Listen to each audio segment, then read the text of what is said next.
Soekarno mendadak datang ke gereja sangat jauh dari Jakarta, yaitu di Tomohon, Sulawesi Utara. Ketika itu, seluruh Indonesia dinyatakan dalam keadaan darurat perang. Sejumlah wilayah di Indonesia diwarnai pergolakan, juga di Minahasa. Mengapa Soekarno mendatangi warga Minahasa dan masuk ke gereja duduk bersama para pemberontak? Ikuti video ini.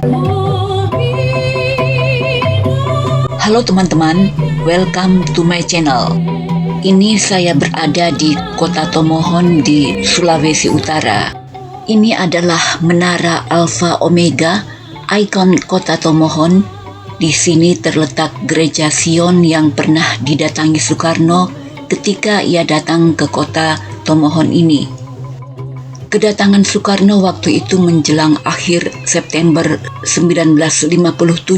Udara pegunungan biasanya sejuk, namun hari itu terasa gerah oleh ketegangan politik. Wilayah Minahasa saat itu bagaikan sekam yang siap terbakar. Hanya 6 bulan sebelumnya, Letnan Kolonel Vence Sumual telah mendeklarasikan berdirinya Gerakan Permesta atau Perjuangan Rakyat Semesta. Bagi Soekarno, munculnya Permesta adalah hal serius karena di balik gerakan ini bukan warga sipil biasa.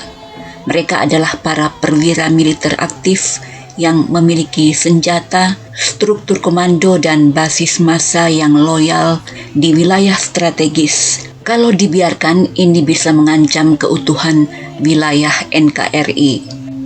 Rasa dianaktirikan menjadi pemicu munculnya Gerakan Permesta. Kekayaan alam Sulawesi Utara dikuras untuk menyuntik dana ke pemerintah pusat, sementara pembangunan di Sulawesi Utara sendiri justru berjalan di tempat. Daerah sedang menggeliat marah pada Jakarta karena ketimpangan ekonomi dan menguatnya pengaruh komunis di pusat kekuasaan. Soekarno datang ke Gereja Sion di Paslaten Tomohon saat umat sedang merayakan ulang tahun ke-23 GMIM, singkatan dari Gereja Masehi Injili di Minahasa. Perhatian jemaat langsung tertuju pada sang proklamator. Di antara kerumunan berdiri tegap tokoh Permesta Mayor Daniel Julius Somba dan para perwira Permesta lainnya.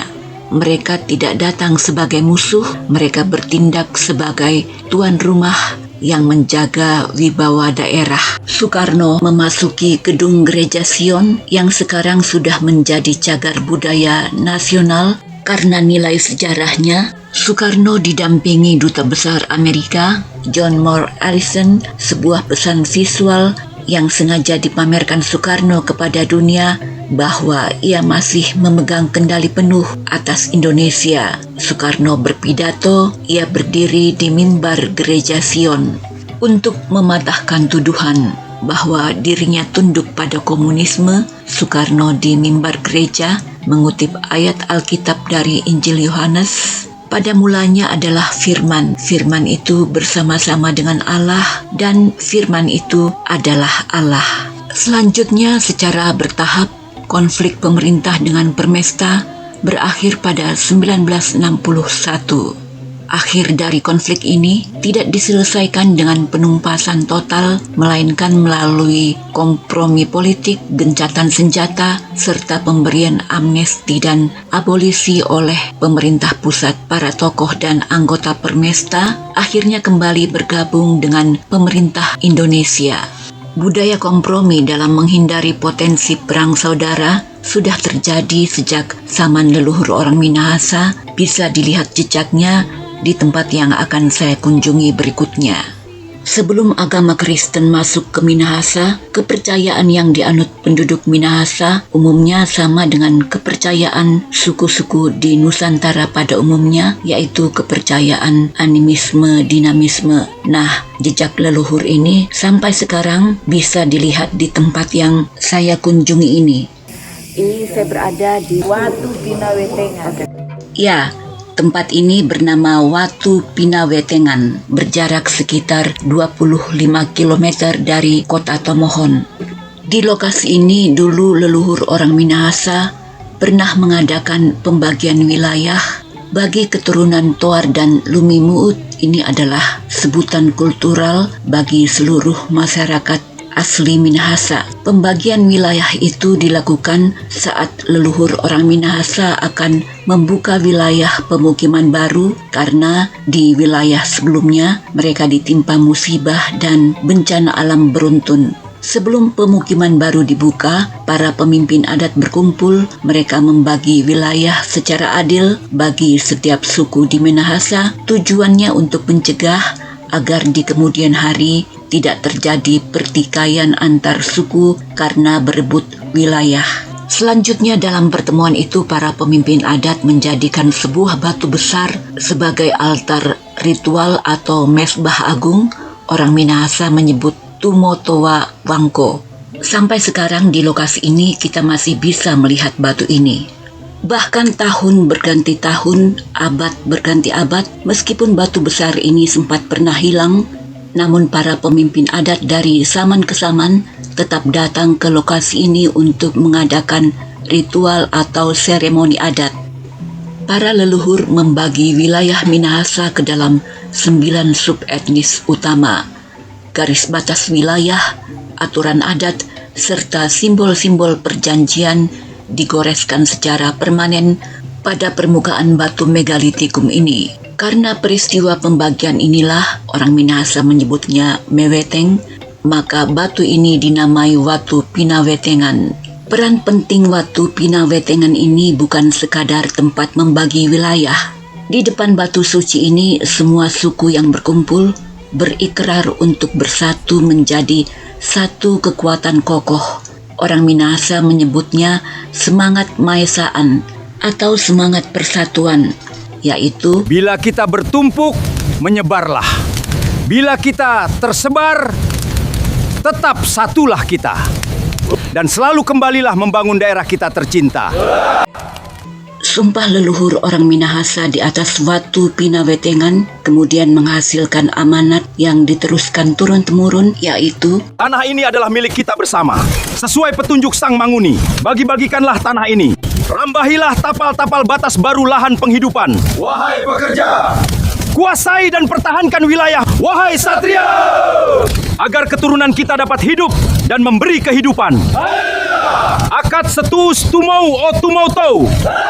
ikrar ini terjadi pada sekitar abad ke-7, namun usia batu ini sendiri diperkirakan bisa lebih dari 30.000 tahun. Dari sumpah bersatu di Watu Pinawetengan tadi, lahir kata Minaesa atau Mahasa, kemudian berevolusi menjadi Minahasa yang secara harfiah berarti menjadi satu. Sebelumnya kata kuno untuk istilah Minahasa adalah Malesung. Identitas Minahasa baru lahir setelah kesepakatan di batu besar itu tercapai. Mengapa leluhur orang Minahasa berikrar di atas batu besar ini? Dalam kepercayaan kuno masyarakat Malesung, batu besar ini secara spiritual dikenal sebagai Tumotowa atau tempat pemujaan yang digunakan sebagai tempat ritual. Batu ini dipercaya sebagai tempat bersemayamnya para roh leluhur dan perantara komunikasi dengan pencipta atau empung. Sumpah yang diucapkan di depan batu ini dianggap mengikat secara mistis. Siapapun yang melanggarnya diyakini akan mendapat kutukan dari alam dan leluhur. Sampai sekarang pun masih ada warga yang datang ke sini melakukan ritual di Watu Pinawetengan ini. Ya, tradisi leluhur ini belum sepenuhnya hilang oleh pergantian zaman. Secara religius, warga tetap memuliakan Tuhan.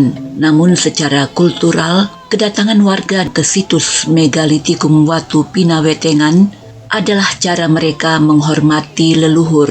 Warga yang datang melakukan ritual di sini percaya bahwa para leluhur tetap hidup dalam bentuk spirit yang mengayomi harapan mereka. Tentang tradisi ritual yang masih tetap hidup di Watu Pinawetengan ini dijelaskan oleh Bapak Ari berikut ini. Menyangkut tentang kegiatan ritual seremonial di sini, adalah dalam berbagai bentuk dan cara sesuai dengan petunjuk masing-masing. Baik ia datang melakukan pengobatan, melakukan maksud tujuan-tujuan untuk kebaikan, untuk kehidupan, kenyamanan dalam kehidupan berumah tangga. Semuanya itu adalah kehendak dari Tuhan, tetapi atas doa dari mereka-mereka yang datang dengan maksud dan tujuan, dan juga dalam doa dari orang tua atau leluhur yang diketahui bahwa kita tidak berjuang sendiri, bahkan ada mendoakan kita seperti orang tua mendoakan anaknya. Nah, kegiatan yang dilakukan di tempat ini, ritual yang dilakukan di tempat ini adalah tujuan, maksud semua hal yang benar, hal yang baik.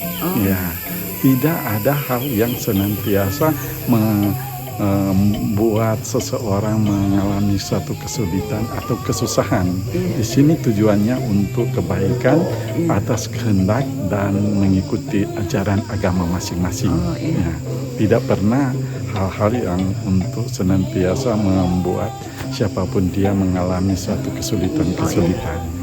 Nah, saya kira demikian. Tetapi di sini dengan memakai media yang disebut oleh orang Minahasa adalah tonaas, tetapi dalam bahasa daerah adalah disebut pakampetan. Ya, mereka itu sebagai satu alat untuk menjadikan dipakai untuk melayani sesama, melayani orang lain. Ya, melalui sebutan orang Minahasa adalah dotu atau leluhur. Nah, untuk orang Minahasa. Nah, di sinilah pusatnya. Di sini mereka datang melakukan satu seremonial. Nah, kita lihat ini.